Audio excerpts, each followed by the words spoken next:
Hey guys, this is me, KO, repping Arsenal transfers and analysis, and today will be a preview of the Crystal Palace match, our second Premier League match away at Crystal Palace on Sunday, and also be discussing the latest news regarding Arsenal basically.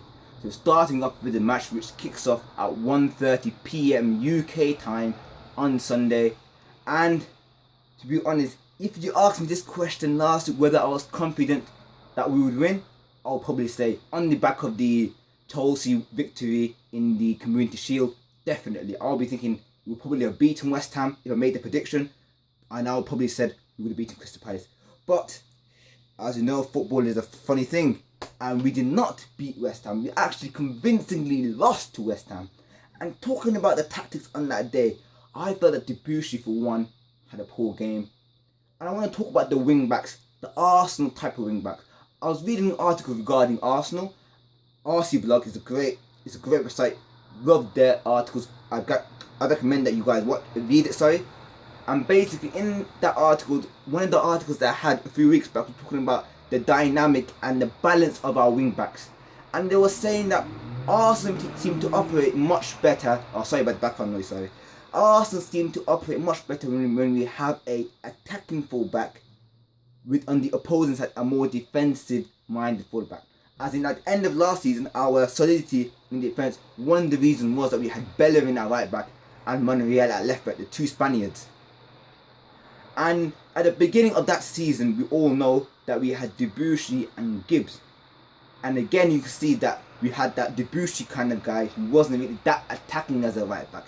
He was more slow, he used to stay back a little bit more, and Gibbs, who sometimes used to be like left wing. And that was one of the problems with Kieran Gibbs. Which is why I feel that with Bellerin and Monreal being a much more defensive-minded left back, especially with tendency for Alexis Sanchez on that left wing to go bombarding forward, to go on switching sides, to roam around the pitch, we really needed on that left side more solidity, and Monreal provided that, unlike Kieran Gibbs.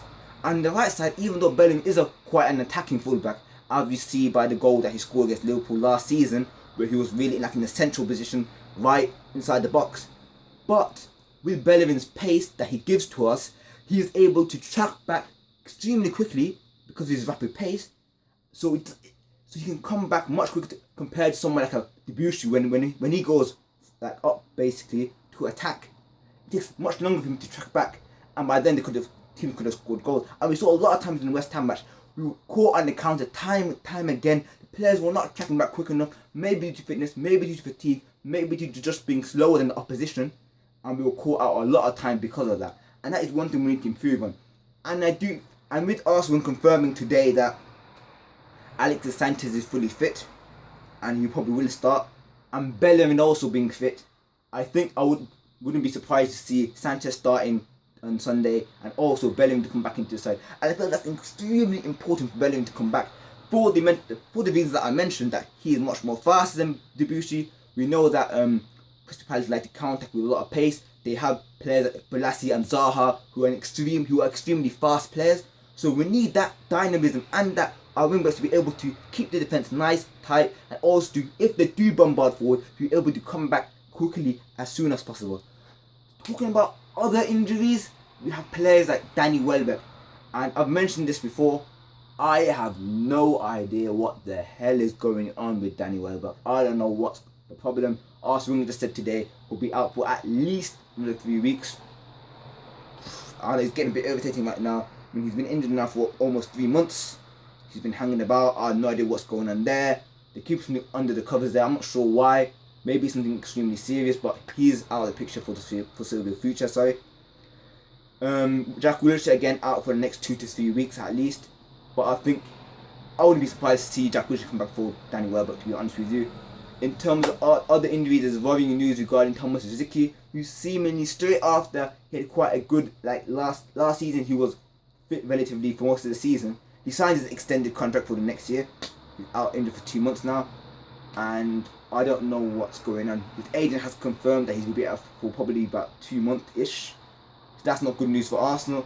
But to be honest with you, I didn't really expect him to play that much anyway. But he is a great squad player to have on the bench, gives experience, in the training ground, whatever. A bit like Mikel Arteta. He's been there and he's seen it, he's done it. So I would have loved him to be fit.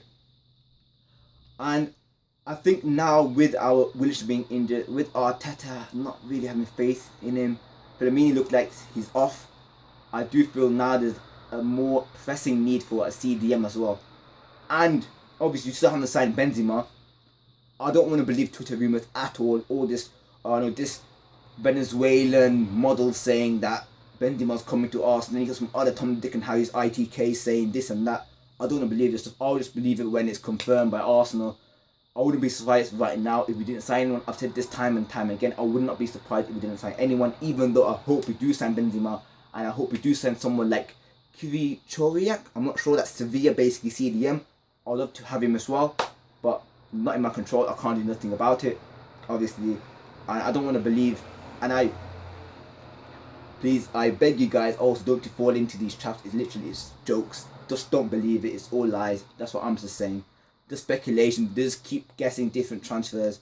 Soon later one of them is correct, and then they say, oh, I've actually got sources in the club, blah blah blah, and people just drink it in and take it in and believe them. So I'll say, please guys, don't believe this rubbish. Don't believe this shit on Twitter and everything.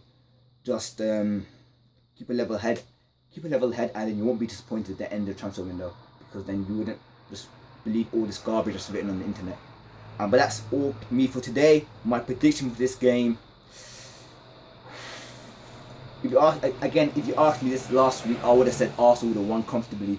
But I'm going to go for a 2-1 win to Arsenal. I just feel that we will bounce back, but it will be a tough game. Especially like players like Zaha, Balassi, Kabay, they will score goals. But I feel that Arsenal with Alexis Sanchez and Bellerin back in the squad might just be able to edge it. And that's me all for today anyway. I'll see you guys later with a review of the Crystal Palace match. Hopefully we do win that game. Take care guys. Please leave like, rate and subscribe if you're new. And peace.